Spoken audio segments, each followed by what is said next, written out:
Merci de suivre Financial Afrique. Bienvenue à toutes et à tous dans le grand débat consacré à l'Est de la République démocratique du Congo. Après Kigali, cap aujourd'hui sur Kinshasa. Alors, d'une richesse incommensurable, l'Est de la République démocratique du Congo est plongé depuis des décennies dans un cycle de violence, de conflits armés. Et donc, ces derniers mois, les combats se sont intensifiés. En janvier, la ville de Goma est tombée entre les mains de rebelles et en février, Bukavu est tombé entre les mains du M23. Donc nous allons tenter de comprendre les racines profondes de cette crise, les enjeux géopolitiques qui l'entourent avec Freddy Mulumba, ancien directeur de la radio-télévision nationale congolaise, par ailleurs à la tête du magazine Renaissance africaine. Freddy Mulumba, vous nous recevez depuis Kinshasa, bonjour. Bonjour madame, sans problème. C'est un plaisir d'être avec vous. Donc, comme je le disais tantôt, nous allons tenter de comprendre la racine profonde dans les enjeux géopolitiques et qui entourent ce conflit à l'est de la République démocratique du Congo depuis plus de 30 ans. Alors, pour commencer avec vous, quelles sont les origines du conflit en République démocratique du Congo? Oui, je pense que les origines du conflit datent de la période de Bill Clinton, l'administration Bill Clinton en Amérique, qui avait une vision un peu internationaliste, néolibérale, de changer la donne sur le plan mondial. Et sur l'Afrique, ils ont monté le Rwanda, l'Ouganda, l'Éthiopie, il y a encore d'autres, il y a l'Érythrée. Ils ont voulu faire une nouvelle renaissance africaine avec de nouvelles élites. Et il a mis en contribution les hommes d'affaires d'Arkansas, qui voulaient aussi mettre la main sur les richesses du Congo face à la montée de la Chine. Il y a d'une part, vous avez les Américains, ce que j'appelle néolibéraux, globalistes, avec l'administration Bill Clinton, et d'autre part, les Rwandais, qui avaient aussi des ambitions, le Rwanda tout comme l'Ouganda, qui ont des ambitions sur les terres congolaises. Les Rwandais avaient, Kagame les dit derrière qu'ils avaient des terres à réclamer au Congo. Donc, il y a l'expansion de la guerre, l'expansion de l'État rwandais, avec Kagame à la tête, et l'ambition de globalistes sur les richesses du Congo. Voilà les origines de la guerre de la RDC. En vous écoutant, quel est donc alors le rôle des groupes armés comme le M23 ou le FDLR dans le conflit? Pourquoi continuent-ils à prospérer malgré les tentatives de pacification? Quel est le rôle? Les groupes armés, pour la plupart, les groupes armés, c'est Kagame lui-même et Museveni qui sont des patrons, qui les fabriquent d'une part. D'autre part, vous avez les Congolais qui défendent leurs terres face à une armée qui était faible, étant de Mobutu et de Kabila. Les populations autochtones ont peu d'armes pour défendre leur territoire. Donc on a deux qualités de groupes armés. Ceux qui sont fabriqués et soutenus par les Rwandais et l'Ouganda, et ceux de groupes créés par les Congolais pour la défense de leur territoire, que les Rwandais ont envie de prendre, quoi. Mais Monsieur Mulumba, jusqu'à preuve de contraire, le M23 aujourd'hui dit défendre les minorités Tutsi marginalisées en République démocratique du Congo. Ouais, c'est un faux discours, je pense. C'est un faux discours parce que depuis les génocides rwandais, que Kagame nous montre où est-ce qu'on a tué les Tutsis. Des Tutsis au gouvernement, ils sont à Kinshasa, ils sont dans les affaires, ils circulent partout comme tout le monde, comme tout Congolais. Donc, quand je dis Tutsis, les Tutsis congolais qui ont la nationalité congolaise, pas des Tutsis congolais. Mais pourquoi les Tutsis burundais ne posent pas de problème? Il y a des Burundais, il y a des Tutsis burundais. Ça pose pas de problème. Pourquoi Kagame défend les Tutsis congolais? Ça signifie que c'est un faux discours pour maquiller des intérêts économiques et l'envie de prendre les territoires au Congo. Donc c'est un faux discours. À Kinshasa, on n'a jamais tué un Tutsi. Donc il ne faut pas croire dans ce discours-là. Oui. Allez-y. Mais la République démocratique du Congo a toujours accusé le Rwanda et le Rwanda a toujours nié son implication aux côtés du M23. Non, il y a des rapports des Nations Unies. Je pense que tout est très clair. Il n'y a que des naïfs qui peuvent croire. Kagame a eu la chance parce que il y a derrière lui tous les mondialistes, globalistes qui sont à Kigali, ceux qui font la campagne. En fait, quand on regarde la réalité sur le terrain, Kagame ne peut pas affronter le Congo, tout comme Museveni. Ce sont des multinationales occidentales qui étaient à la base de la guerre de l'AFDEL et qui étaient à Berlin en 1885. Ce sont ces multinationales qui soutiennent Kagame et Museveni pour mettre la main sur les richesses du Congo, premièrement, et deuxièmement, faire imposer le Congo. Parce que dans leur image, dans leur tête, le Congo, les richesses du Congo leur appartiennent depuis 1885. Voilà le fond du problème. Et dans cette logique aussi, ils sont restés avec ce que j'appelle un capitalisme prédateur, accumulation par des possessions. Allons faire la guerre, pillons, il faut mettre des dirigeants au pouvoir, il faut corrompre pour qu'on ait accès gratuit aux matières premières. C'est ce qui se passe à l'Est. Parce que toutes ces matières premières, tous les coltans qu'on exploite, ce n'est pas les peuples rwandais qui consomment. Ce sont des usines occidentales installées à Kigali, qui raffinent un peu et vendent à la Chine et d'autres pays. Voilà pourquoi même la Chine ne parle pas des problèmes congolais dans leurs médias. Parce que tout le monde profite de cette guerre. Que ce soit les Américains, les Européens, les Africains, les Chinois, les Japonais. Et ce qui explique l'omerta, le silence sur ces génocides congolais, sur ces pillages. Parce que la communauté internationale est complice. Tout le monde trouve son compte. Alors tout à l'heure, vous avez évoqué le fait que ce sont des groupes armés montés de toutes pièces. Mais alors, quelles sont les motivations du M23? Comment ce groupe rebelle bénéficie-t-il du soutien supposé du Rwanda, comme vous le dites? Est-ce que les Tutifone sont-ils congolais ou pas?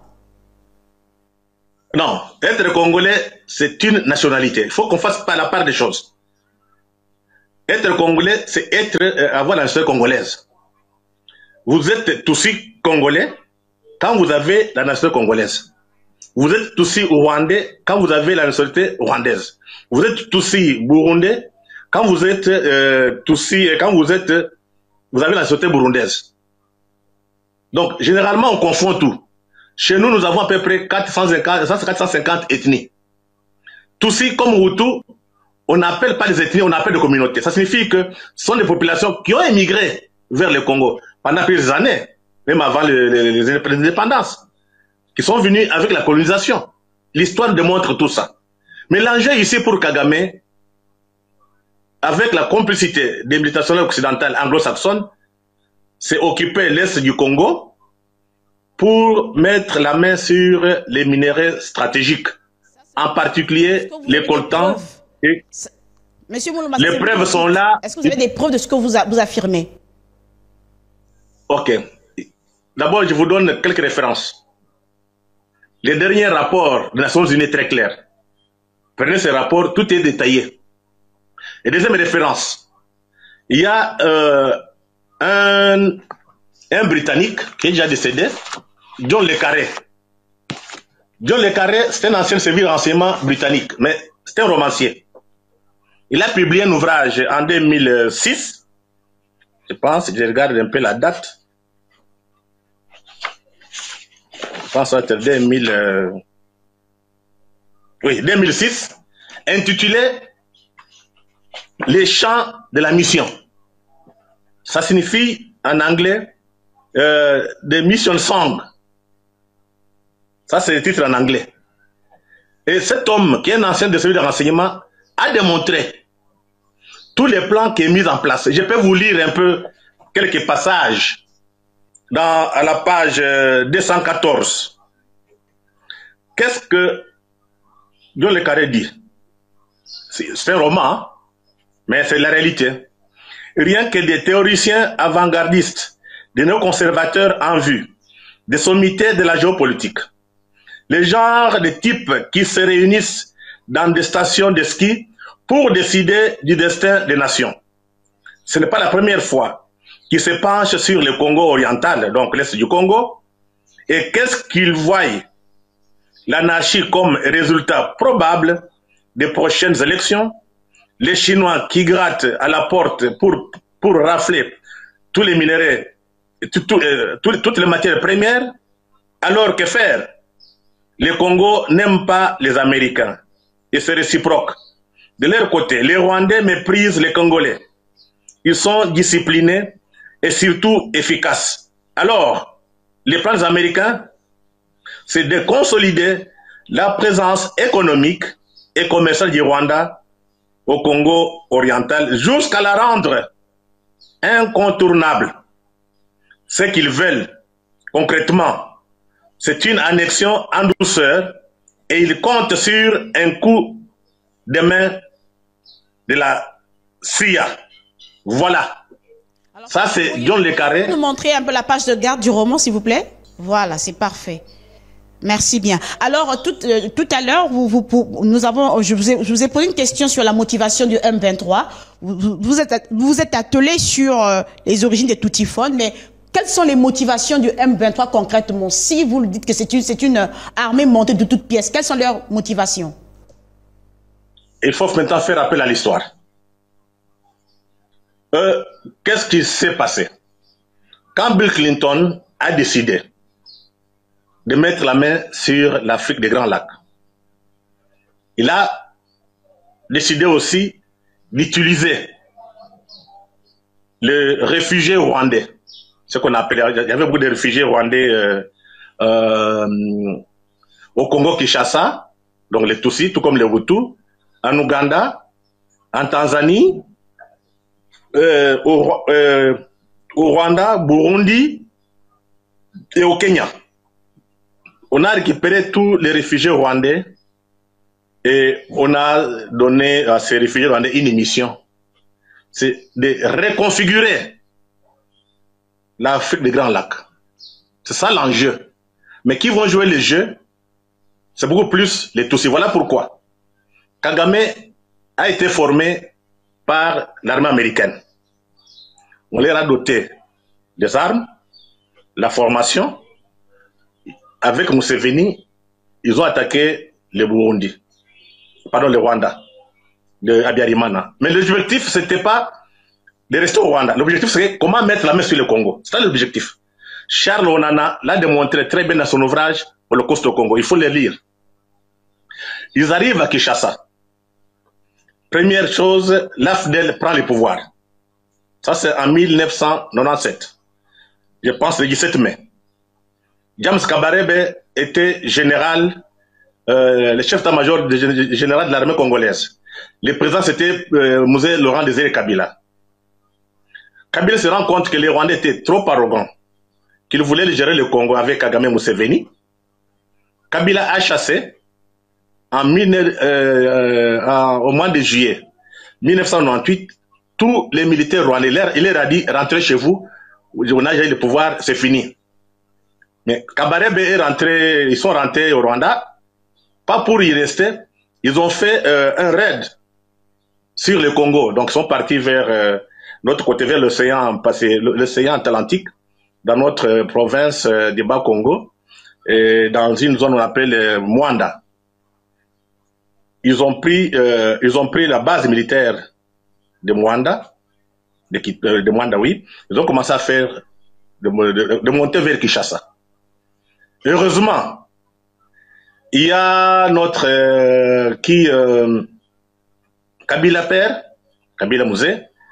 Qu'est-ce qu'il a fait? Il est parti solliciter le soutien de Mugabe et de Mugabe, Samudjoma, aussi de Dos Santos. Quand ces trois pays, Angola, Namibie et Zimbabwe, sont entrés en guerre, mais dans le cadre de la SADC. Ils sont entrés en guerre, ils ont stoppé l'avancée de troupes rwandaises et ougandaises qui devraient prendre le pouvoir à Kinshasa. On les a maîtrisés. James Kabarebe a eu la chance avec ses troupes pour passer par l'Angola. Ils sont rentrés au Rwanda. Quelques temps après, on a assassiné Mosé Kabila en 2001. En 1999, Mzee Kabila avait refusé de négocier. On a imposé l'accord de Lusaka, qui était à la table de négociation, le Rwanda et l'Ouganda. Il y avait un mouvement qu'on appelait RCD, représenté par le Rwanda, et MRCD, Jean-Pierre Bemba, représenté par l'Ouganda. Ils ont reconnu qu'ils ont des troupes au Congo. Maintenant, il fallait négocier. On a trouvé un compromis, ce qu'on appelle les accords de Salt City. Ils sont mis d'accord. On a créé, ils sont mis d'accord. Ça, après l'assassinat de Mzee Kabila, quand Kabila est décédé. Kabila a été assassiné. C'est Joseph qui a permis, qui est maintenant les accords de Salt City. C'est en Afrique du Sud. Ils sont mis d'accord. Mais qu'est-ce qui s'est passé? Tous les services de renseignement, tout ce qui est sécurité, armée, sont confiés à Ruberwa, qui était le patron du RCD, Goma, qui était contrôlé par les Rwandais. Et les aspects économiques ont été cédés à Mbemba, contrôlé par l'Ouganda. Donc, en fait, ils sont partagés. Pour arriver à avoir une structure politique, un président et 4 vice-présidents, on a fait, on est parti voir Kagame et Museveni pour donner leur accord. Et pendant cette période, on a fait ce qu'on appelle les brassages et mixages. Pardon. On a pris tous les éléments de Mbemba, tous les éléments de Kagame et Museveni, on a mis dans l'armée. Ce qu'on appelait, on a brassé. Mais on a vu des caporaux rwandais devenir des généraux. On a vu des gens sans niveau devenir des hauts cadres de l'armée et des services de renseignement. Donc, Ruberwa, avec les Rwandais, ont mis la main sur tout ce qui était renseignement militaire et armé. Donc, pour être nommé, c'était Robert le patron. Voilà la première infiltration du Rwanda dans nos documents. Donc, RCD, ça c'est du temps de Kabila fils. Pour que tu comprends d'où vient M23. RCD, du temps de Kabila fils, soutenu par les Rwandais, et ça n'a pas pu marcher après les élections. En 2004, il y a eu une révolte, soi-disant de Banyamulenge, des Tutsis congolais, qui ont pris les armes contre l'État congolais, contre le gouvernement congolais. À Bukavu, en 2004, Kunda et Mutebuzi ont pris les armes, ils ont pris Bukavu. Il a fallu l'intervention de l'Allemagne, tous les pays qui supportent Kagame avec tous ces bandits, pour que Kunda et l'autre retirent leurs troupes de Bukavu. Ça, c'est la première révolution, de RCD, fait par Kunda avec Mutebuzi. Deuxième révolution, c'est quand Kunda a créé ce qu'on appelle CNDP.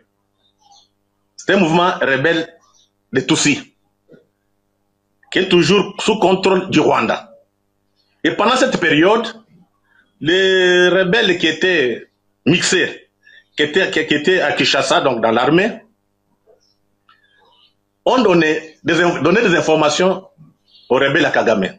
Les pouvoirs de Kabila, le régime de Kabila, en 2007-2008, a décidé d'intervenir à Goma pour chasser Kunda avec ses bandits.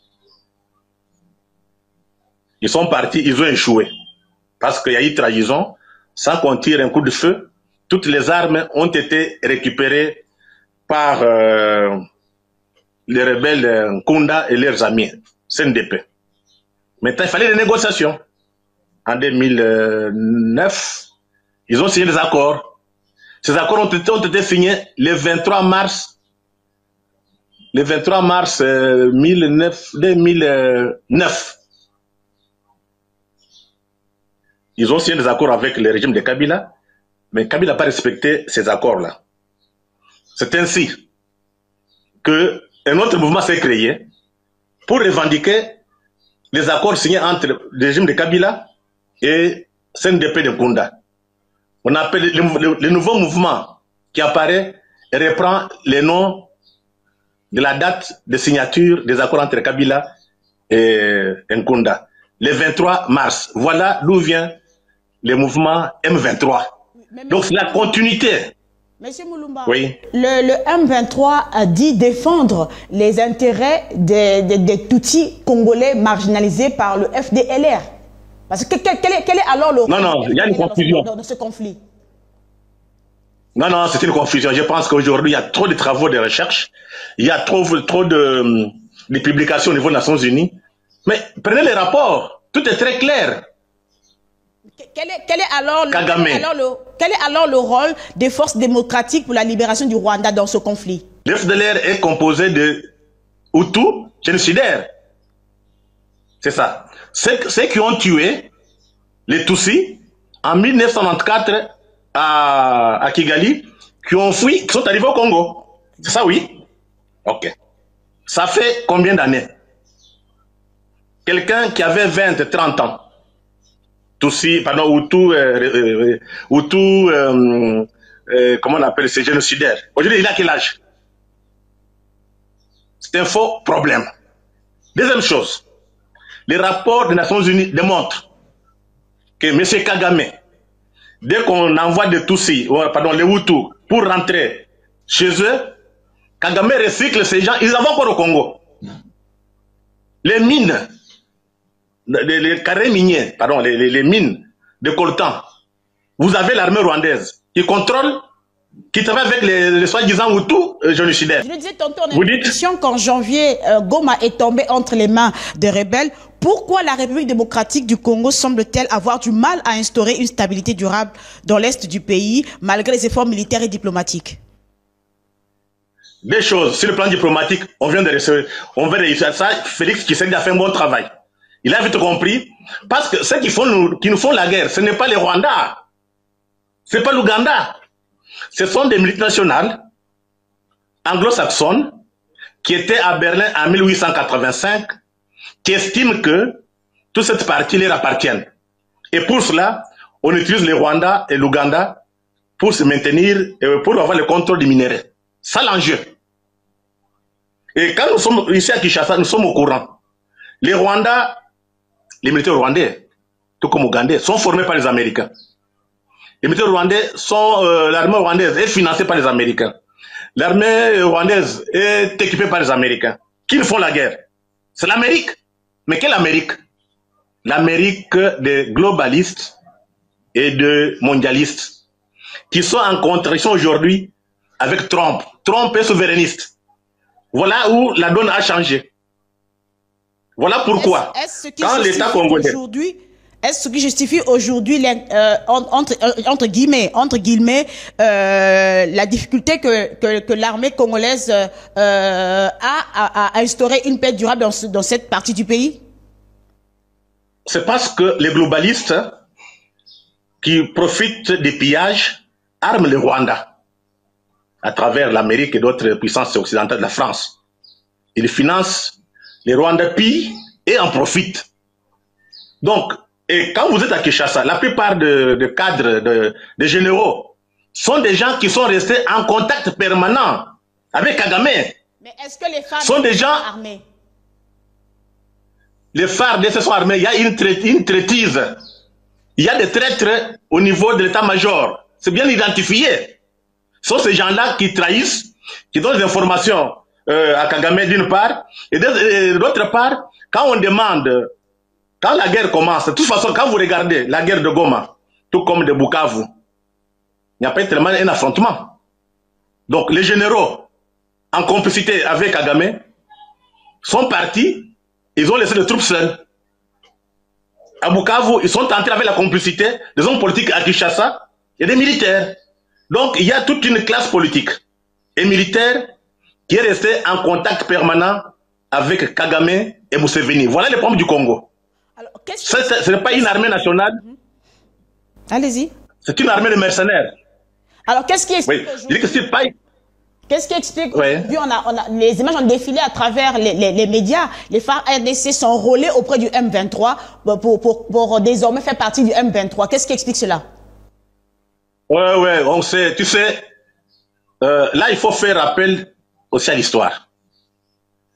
1997, quand l'AFDEL, donc le mouvement rébellion soutenu par les Rwandais et l'Ouganda, sont arrivés à Kinshasa, ils avaient le soutien des Américains, l'armée américaine et la CIA. Et moi, je me rappelle, j'étais journaliste au potentiel. L'ambassadeur américain, Simpson, c'est lui qui demandait aux responsables congolais de ne pas combattre et laisser les Rwandais entrer. Les conditions ne sont plus les mêmes aujourd'hui. Et ce que vous ignorez, c'est l'apport des États-Unis d'Amérique. Je ne sais pas si on comprend. La sanction contre Kagame et contre Museveni, et pardon, contre James Kabarebe, c'est une sanction qui touche déjà Kagame. C'est la tête pensante de Kagame. La sanction contre ces bandits de AFC M23. Donc tous les comptes sont bloqués. Et c'est l'Amérique qui a décidé. Et ils ont fait, ils ont comment dirais, sanctionné avant même qu'on fasse qu'on vote la résolution des Nations Unies. Donc il y a un tournant historique. Et moi je dis, Kagame est fini. Parce que dans une situation de compétition entre grandes puissances, on n'a pas besoin de petits États. On n'a pas besoin de voyous et de bandits. On a besoin des États stables pour faire les affaires. Donc c'est la nouvelle donne maintenant que Kagame n'a pas compris.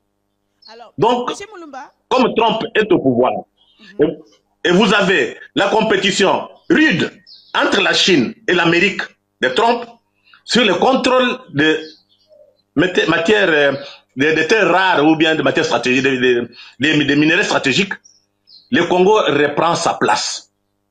Et il ne faut pas oublier, tous les minéraux pillés au Congo, qui passaient par Kigali, ils partaient où? En Chine, en Asie et en Europe. Maintenant, les Américains veulent signer un deal. Donc, ils vont signer un deal avec le Congo pour que tous ces minéraux deviennent des minéraux pas du sang. Que ça puisse apporter comment dirais-je, une bonne vie aux Congolais, une liberté. Donc, les deals qu'on va signer avec Trump, ça va mettre fin à la guerre. Et déjà, Biden avait déjà commencé en mettant en place le corridor de Lobito. Donc, les minéraux congolais doivent passer par l'Angola pour aller en Amérique. On veut prolonger ce corridor jusqu'au Kivu. Et Kagame ne veut pas. Voilà pourquoi il soutient ce qu'il fait là. Mais les Américains sont différents des Européens. On va mettre de l'ordre. Nous sommes dans une situation de compétition entre grandes puissances. L'Amérique ne gagne pas avec Kagame, l'Amérique gagne avec Tshisekedi, avec le Congo. Alors, Monsieur Mulumba, quels sont aujourd'hui les défis politiques et militaires pour le gouvernement congolais face à la présence des groupes rebelles soutenus par des acteurs extérieurs? Ouais, je pense que ces acteurs extérieurs, non, ces groupes rebelles vivent grâce aux globalistes et d'autres bandits. Mais je pense que comme maintenant on a un nouveau shérif en Amérique, on a intérêt à ce que le Congo soit stable. Je pense que l'Amérique va aider le Congo à mettre de l'ordre. D'abord au niveau de la corruption, parce qu'il faut dire qu'il y a un taux de corruption très élevé, détournement de fonds. Donc nous avons une classe politique de mercenaires. Donc le travail à faire maintenant, c'est de nettoyer à l'interne, refaire une armée, parce qu'on ne peut pas être trop riche et avoir une armée faible. Quand vous n'êtes pas capable, quand vous avez beaucoup de richesses et vous ne savez pas les protéger, on vient les prendre gratuitement par des bandits. C'est ce qui se passe maintenant. Donc nous aurons une forte armée qui va stabiliser toute l'Afrique centrale. C'est là que nous partons. Et je vous rappelle l'histoire du Congo de 1960 à 65. Pendant la guerre froide entre l'Union soviétique et l'Occident, l'Amérique en tête. Grâce à cette union, grâce à la guerre froide, l'Amérique s'est imposée au Congo. Et n'oubliez pas qu'il y avait une sécession katangaise. La province du Katanga avait fait sécession. Tshombe était président, il avait une monnaie. Tshombe avait une armée. L'ambassadeur belge était nommé comme représentant de la Belgique au Katanga en 61. Mais comment ça terminait? C'est quand les intérêts de l'État américain entrent en contradiction avec les intérêts des hommes d'affaires ou bien des trusts. L'Amérique a décidé, pour éviter qu'on crée ce que je peux appeler un nouveau Cuba en Afrique. Voilà pourquoi on a donné des armes à l'ONU pour mettre fin à la situation katangaise. Ce n'est pas l'État congolais qui a mis fin à la situation katangaise, c'est l'armée des Nations Unies. Ça, je vous rappelle, c'est l'histoire de 1960-65. Nous sommes dans la même presque configuration. On voulait détacher le Kivu pour l'annexer au Rwanda.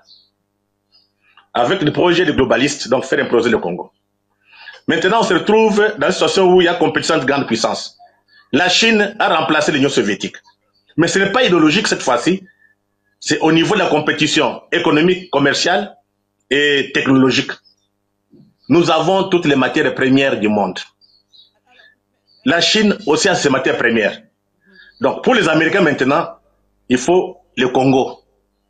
Il faut le Congo pour avoir accès à ces matières premières. Voilà pourquoi l'Amérique va nous apporter un soutien militaire pour pacifier le Congo. Mais à l'heure actuelle où Goma et Bukavu sont entre les mains des rebelles, quels sont les défis politiques et militaires pour les autorités congolaises? On va les chasser. De quelle manière? Ces gens-là, ce n'est même pas, comment on appelle ici. Il n'y a pas de rebelles, c'est l'armée rwandaise. C'est l'armée rwandaise là qui est là.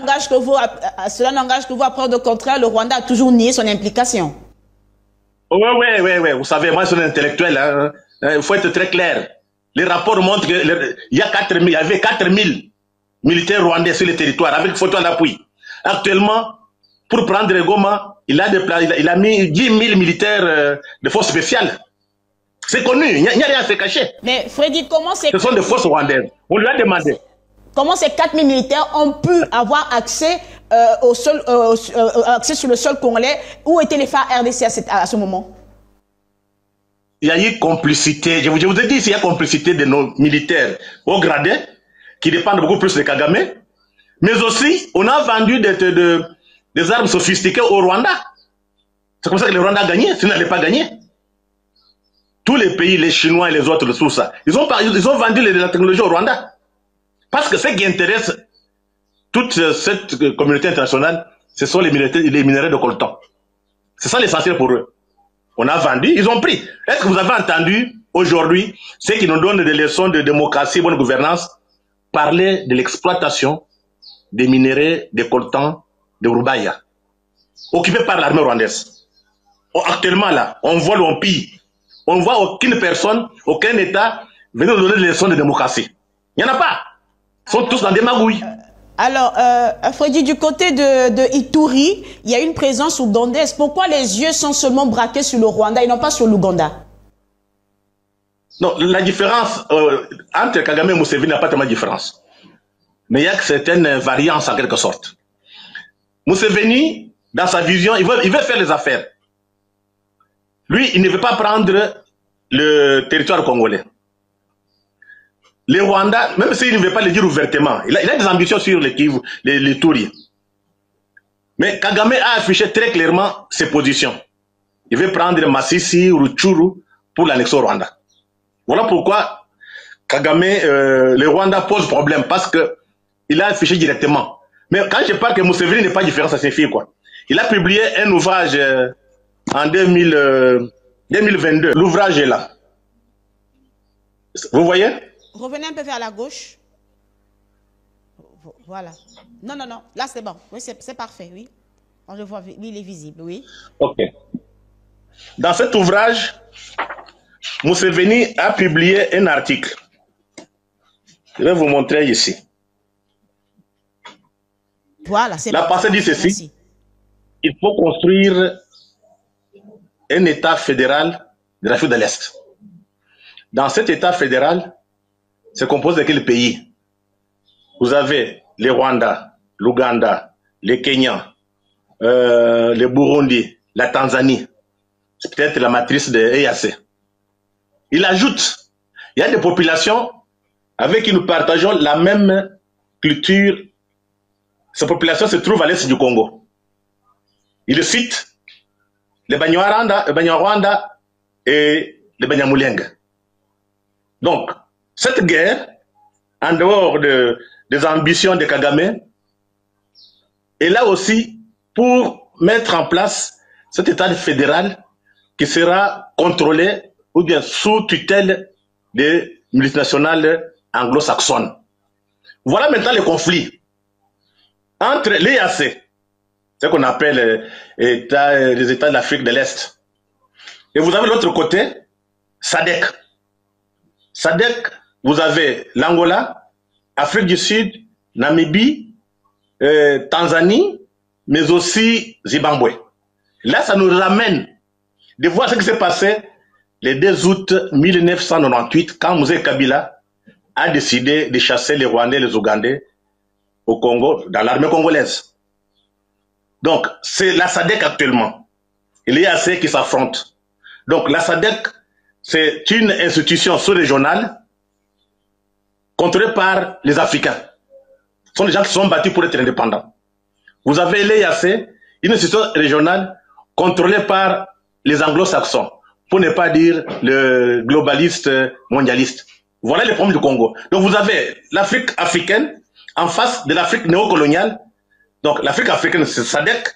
L'Afrique néocoloniale, c'est EAC.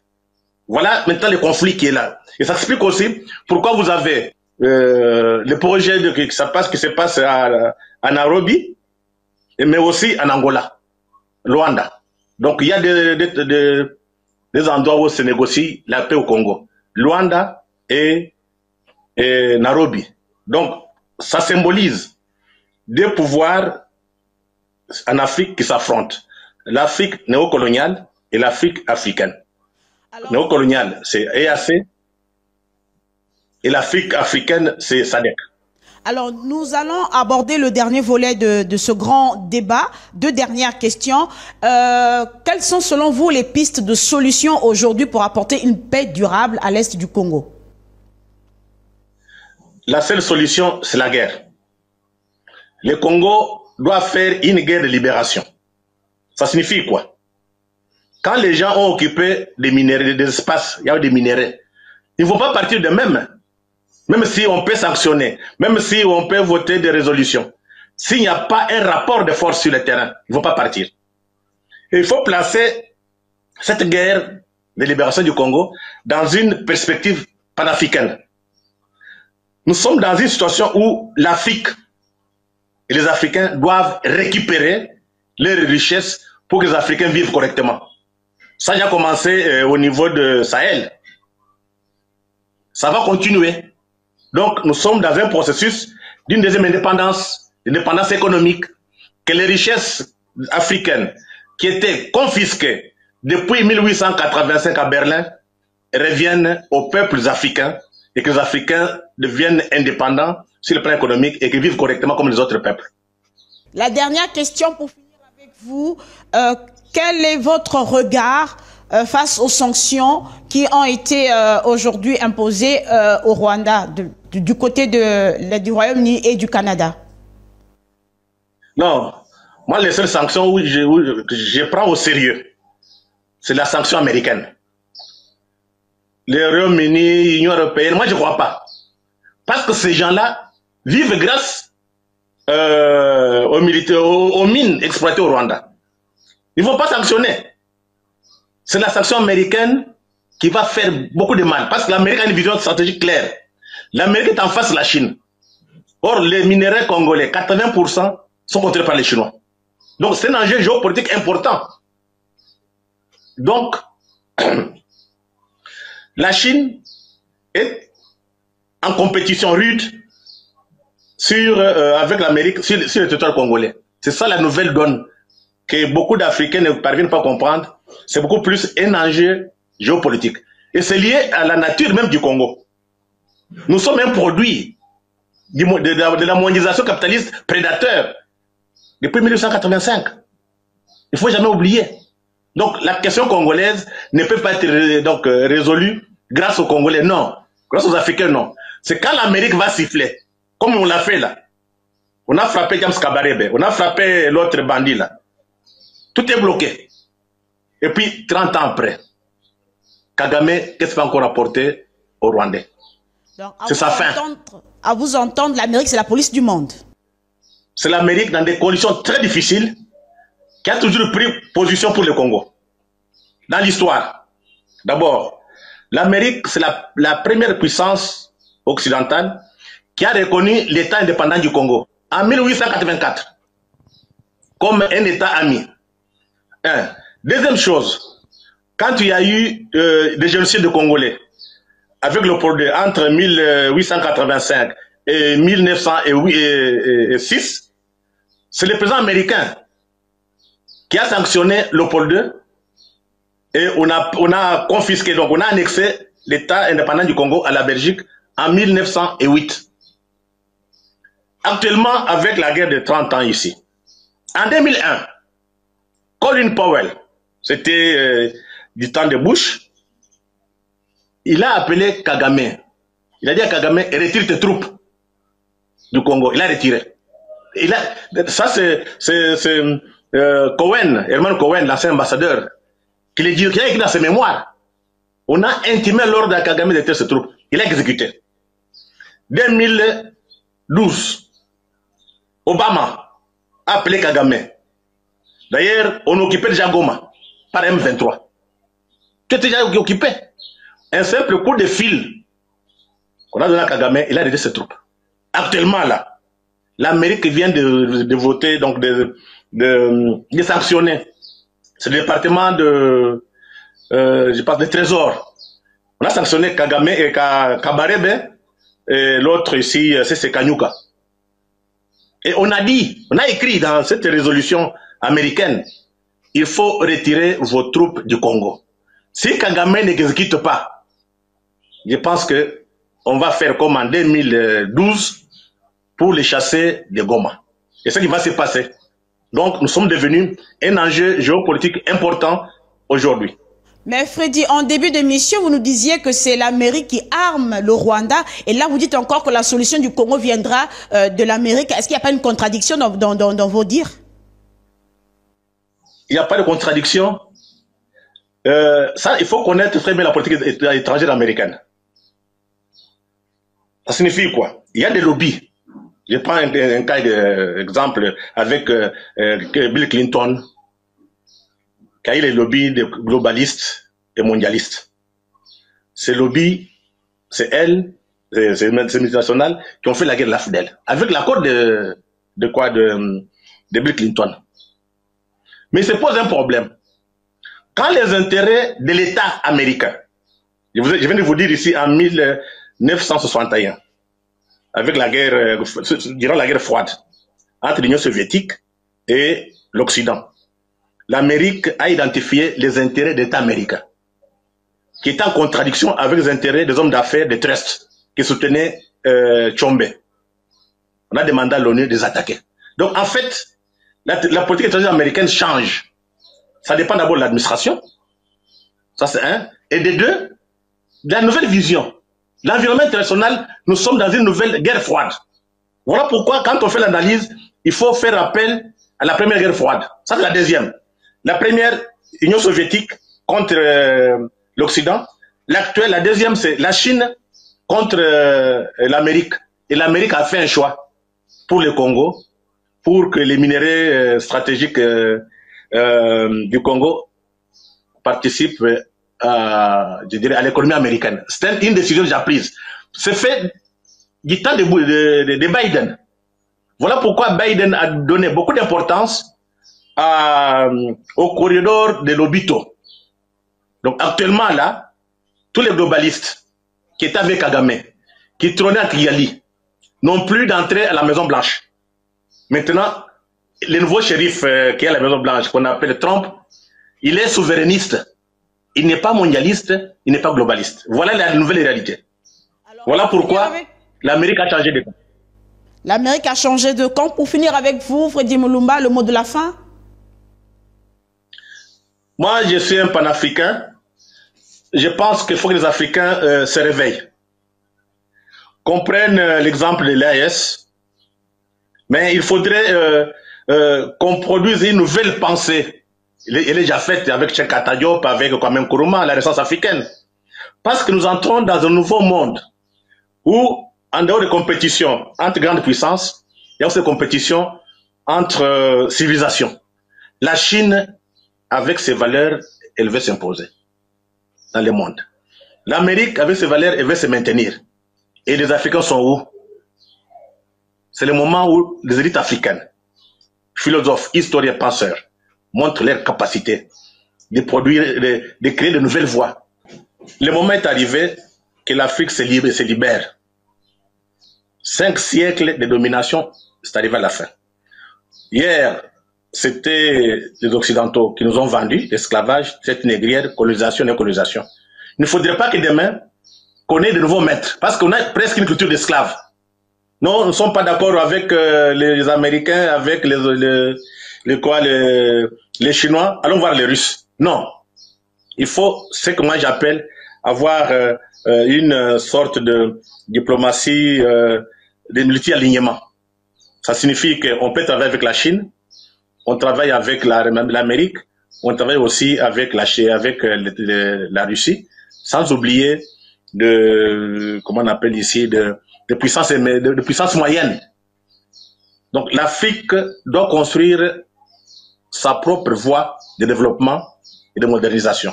Ça, c'est aux Africains de faire le travail et de ne pas attendre ni Américains, ni Chinois, ni Russes. Voilà la nouvelle voie qu'il faut suivre. Petite question par rapport à ce que vous venez de dire. Vous avez dit au début que le Congo va signer un deal avec les États-Unis, exclusivement avec les États-Unis, mais là, dans vos conclusions, vous dites qu'il faut que l'Afrique travaille avec plusieurs partenaires. Est-ce que là, il n'y a pas une contradiction? Non, il n'y a pas de contradiction, parce que la Chine est là. La Chine a des mines, on ne va pas les chasser. On va aussi donner on va travailler avec les Américains. Parce que pour le moment, ce qui est grave, c'est quoi? Actuellement, là, nous sommes pillés. Les Congolais ne gagnent rien. Tout est volé, ça part en Chine. Si l'Amérique accepte un deal avec nous, nous sommes sécurisés. Nous pouvons gagner quelque chose aujourd'hui avec les Américains qu'avec les autres. Donc c'est à nous maintenant de définir nos propres intérêts et comment les défendre. Alors, on n'oppose pas la Chine. Allez-y, oui. Signer le deal avec les Américains, qu'adviendra-t-il pour les autres partenaires? Lesquels, par exemple? Comme la Chine que vous citiez tantôt. Mais la Chine a déjà des mines. Notre deal avec les Américains, c'est pour la sécurité. Parce qu'on ne peut pas laisser les minéraux être pillés. Et quand on pille, ça part en Chine. On va seulement avoir la sécurité avec les Américains pour protéger nos minéraux. On n'a pas d'autre choix que les laisser piller par d'autres puissances. Mais ça ne veut pas dire qu'on va chasser la Chine du Congo. Non. Nous allons mettre de l'ordre pour savoir définir et défendre les intérêts du peuple congolais, du peuple africain. Vous allez mettre de l'ordre pour définir les intérêts du peuple congolais et des Africains. C'est par ce mot de la fin que nous vous remercions de vous être prêtés à notre jeu de questions-réponses, d'avoir éclairé la lanterne de notre auditoire au sujet de la crise qui prévaut à l'est de la République démocratique du Congo. Je rappelle, Freddy Mulumba, que vous êtes ancien directeur de la radio-télévision nationale congolaise, par ailleurs à la tête du magazine Renaissance africaine. Merci à vous et bonne continuation. Merci également à vous, chers téléspectateurs, pour la fidélité renouvelée à Financial Afrique. C'est tout pour le grand débat d'aujourd'hui. Merci d'avoir été des nôtres. À la semaine prochaine.